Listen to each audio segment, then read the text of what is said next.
Assalamualaikum warahmatullahi wabarakatuh. Perkenalkan, nama saya Muhammad Raka Lesmana dari jurusan Ilmu Hubungan Internasional Universitas Andalas. Pada kesempatan kali ini saya akan memaparkan hasil penelitian skripsi saya yang berjudul Upaya UNMISS dalam melaksanakan peace building di Sudan Selatan. Sudan merupakan salah satu negara di Afrika yang memiliki dinamika konflik yang cukup luar biasa. Berawal dari konflik etnis hingga berujung kepada konflik terbuka di negara tersebut. Konflik yang terjadi di Darfur, Sudan merupakan salah satu bencana kemanusiaan di mana konflik ini dipicu oleh kelompok-kelompok pemberontak yang menyerang fasilitas umum dan merambah kepada konflik terbuka di negara tersebut. Dalam melaksanakan peace building-nya, UNMISS atau United Mission in Sudan berhasil membuat kesepakatan damai yang diberi nama Comprehensive Peace Agreement pada 2005. CPA ini disepakati oleh pemerintah Sudan dan Sudan Liberation Army untuk melaksanakan gencatan senjata dan juga merupakan perjanjian damai di negara tersebut. Comprehensive Peace Agreement ini dijadikan momentum untuk referendum bagi masyarakat di Sudan Selatan. CPA mendorong masyarakat Sudan Selatan untuk melaksanakan referendum pada tahun 2011 hingga pada akhirnya tahun 2011 Sudan Selatan melalui referendum tersebut menjadi salah satu negara merdeka dan menjadi negara resmi PBB ke-193. Melihat kondisi tersebut, PBB memandatkan UNMISS untuk melaksanakan peace building di Sudan Selatan. Pada tahun 2013 terjadi konflik terbuka di Sudan Selatan. Konflik yang dimulai antara presiden dan wakil presiden berujung kepada konflik terbuka di negara tersebut. Peneliti menarik rumusan masalah, yaitu dalam melaksanakan mandatnya, UNMISS menghadapi berbagai tantangan dan ancaman karena fluktuatifnya eskalasi konflik yang terjadi. Tantangan dan ancaman yang dihadapi oleh UNMISS selama menjalankan mandatnya di Sudan Selatan dinilai sebagai hal penting untuk melihat bagaimana UNMISS melaksanakan peace building di Sudan Selatan. Lalu pertanyaan penelitiannya adalah bagaimana UNMISS dalam melakukan peace building di Sudan Selatan.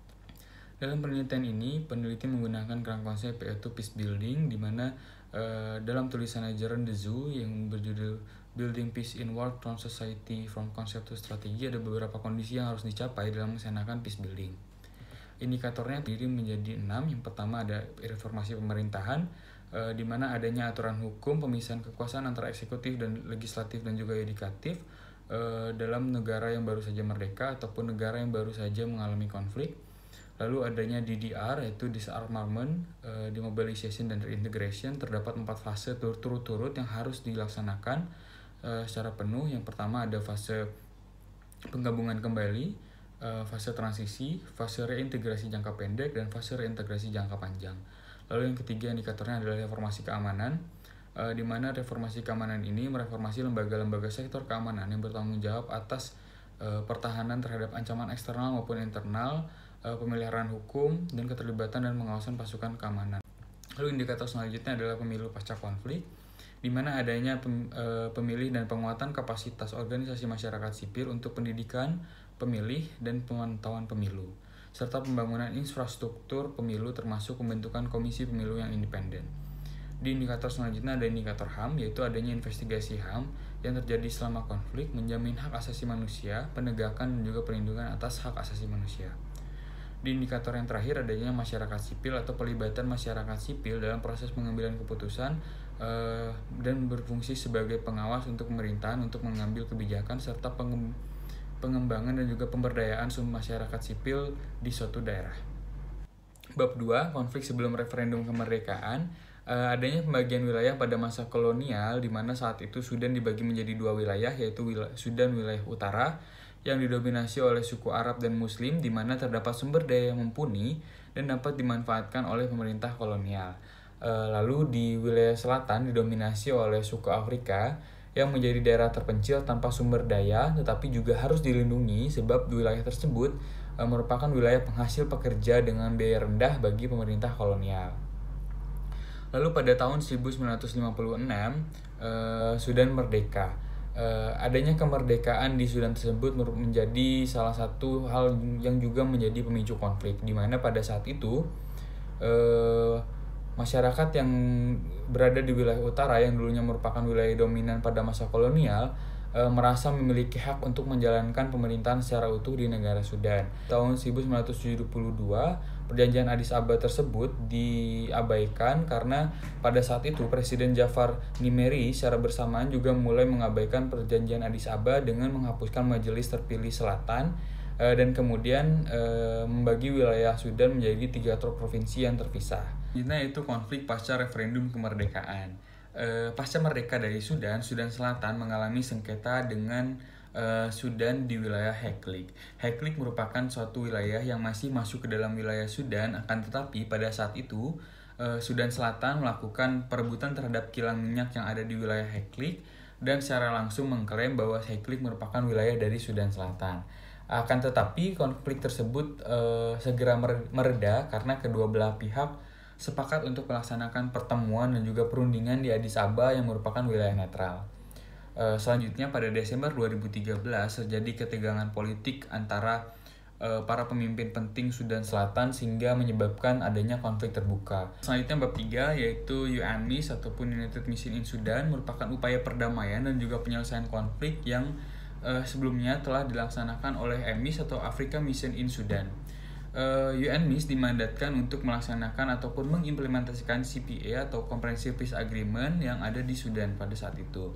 Pada periode referendum yang terjadi di Sudan, UNMISS memberikan saran dan juga pengamanan saat adanya referendum tersebut terjadi. Selanjutnya UNMISS ataupun United Mission in South Sudan yang pada saat itu dimandatkan pada 2011 oleh DKPBB yang mandatnya itu merupakan untuk melaksanakan state building di Sudan Selatan sebagai upaya untuk pembentukan negara baru yaitu Sudan Selatan. Selanjutnya UNMISS juga merupakan komponen penjagaan konflik dan juga mitigasi serta resolusi yang ada di Sudan Selatan. Selanjutnya yaitu bab 4 yaitu upaya peace building oleh UNMISS atau United Nations Mission in South Sudan di Sudan Selatan. Langsung saja kepada indikator yang pertama yaitu reformasi pemerintahan. Sebagai suatu negara yang baru merdeka pada tahun 2011, Sudan Selatan mengalami masa transisi sebagai suatu negara baru. Di bawah konstitusi transisi 2011, Sudan Selatan merupakan negara republik yang menganut sistem presidensial di mana kekuasaan eksekutif dipegang oleh presiden dan juga wakil presiden dan wakil presiden tersebut dipilih ataupun ditunjuk langsung oleh presiden. Setelah kemerdekaan, presiden yang dipilih langsung di wilayah selatan Sudan akan menjadi presiden negara itu untuk masa jabatan 4 tahun. Dalam hal ini, UNMISS memberikan jasa, nasihat, dan juga dukungan yang baik kepada pemerintah Republik Sudan Selatan tentang transisi politik, pemerintahan, dan pembentukan otoritas negara termasuk rumusan kebijakan nasional sebagai mandatnya dalam melaksanakan state building. Selain itu, dalam membangun pemerintahan yang baik dan demokratis diperlukan adanya badan legislatif. Oleh karena itu, UNMISS dan juga pemerintahan Sudan Selatan membentuk NLA atau National Legislative Assembly dan juga The Council of State sebagai bentuk adanya pemisahan antara eksekutif, legislatif, dan juga yudikatif. Pada konflik terjadi di tahun 2013, adanya periode transisi pasca konflik. Selain itu, adanya juga KTT IGAD Plus yang bekerja sama dengan IGAD, Afrika Union, dan juga UNMISS ketika konflik terjadi pada tahun 2013 untuk meredam konflik tersebut meluas kepada konflik terbuka. Selanjutnya di program DDR atau Disarmament, Demobilization, dan juga Reintegration, pada fase pertama yang dimulai pada 2011, UNMISS bekerja sama dengan Komisi Pelucutan Senjata, Demobilisasi, dan Reintegrasi Sudan Selatan, juga bersama UNICEF, berhasil memulangkan 44 anak yang nantinya akan dipulangkan kembali kepada keluarga mereka. Selain itu juga kegiatan ini berfokus pada demobilisasi 90.000 mantan kombatan SPL. Selain itu, pada Desember 2011, total 12.525 mantan kombatan Sudan Selatan akan dimobilisasi dan diintegrasikan kembali dalam proses ini. Dalam melakukan proses DDR ini, dilakukan pemenuhan fasilitas yang dapat menunjang misi ini dengan melaksanakan pekerjaan konstruksi pada 3 fasilitas DDR di Sudan Selatan. UNMISS juga memberikan fasilitas dan juga pemenuhan fasilitas di kamp-kamp UNMISS untuk penunjang DDR ini.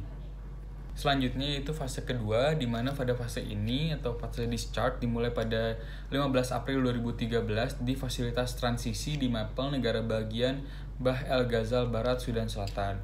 Dari target 500 mantan kombatan, gelombang pertama yang terdiri dari 236 orang termasuk 222 pria dan 14 wanita telah dimobilisasi dan diverifikasi dan didaftarkan dalam fasilitas tersebut. Di mana pada fasilitas ini UNMIS bekerja sama dengan UNESCO memberikan pelatihan keterampilan dan juga adanya dukungan dari FAO.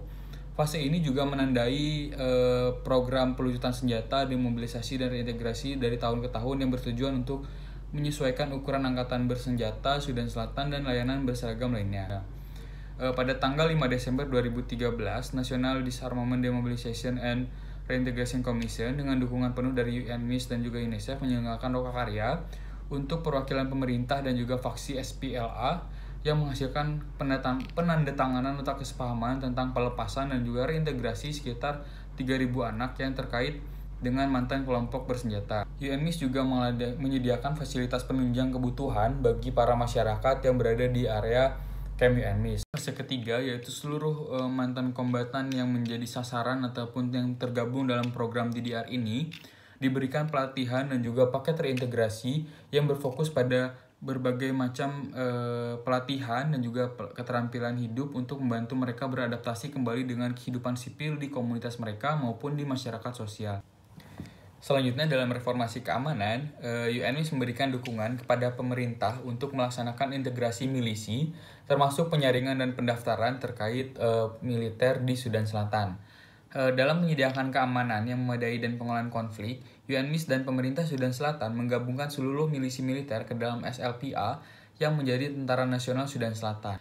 Selain itu juga UNMIS menandatangani nota kesepahaman dengan Polisi Nasional di mana UNMIS akan terus memberikan kursus pelatihan formal kepada petugas Polisi Nasional dengan topik-topik seperti kepemimpinan, investigasi kriminal, dan perpolisian komunitas. Selanjutnya itu pemilu pasca konflik. Pemilu ini direncanakan akan berlangsung pada tahun 2015 yang akan mencakup pemilihan presiden, Majelis Legislasi Nasional, pemilihan gubernur negara bagian, dan Majelis Legislasi negara bagian. Namun dengan adanya konflik yang terjadi di tahun 2013 membuat persiapan terhadap pemilu di Sudan Selatan terhambat. Terganggunya stabilitas negara menyebabkan persiapan untuk proses peninjauan konstitusi dan penyelenggaraan pemilu akan diadakan pada tahun 2017. Indikator selanjutnya yaitu hak asasi manusia. Dalam indikator ini UNMIS melaksanakan 2 program yaitu investigasi HAM dan juga POC atau perlindungan warga sipil. Sejak 9 Juli 2011 terdapat 313 kasus penganiayaan atau penahanan ilegal yang berkepanjangan terhadap orang-orang di Sudan Selatan termasuk terhadap pasukan perdamaian UNMIS. Dalam program POC atau perlindungan bagi warga sipil, kegiatan UNMIS difokuskan untuk memaksimalkan arus informasi, penyediaan jasa dan mendesak pemerintah untuk mengerahkan pasukan. Selanjutnya itu bab 5, penutup. Pasca referendum pemisahan diri dari Sudan Selatan menjadi negara yang paling muda di dunia yang merdeka pada tahun 2011. Kondisi inilah yang pada akhirnya membuat DKPBB membentuk dan memberikan mandat kepada UNMIS untuk melaksanakan peace building di Sudan Selatan, yang mana peace building ini dilaksanakan untuk membantu pemerintahan Sudan Selatan dan melakukan state building di Sudan Selatan.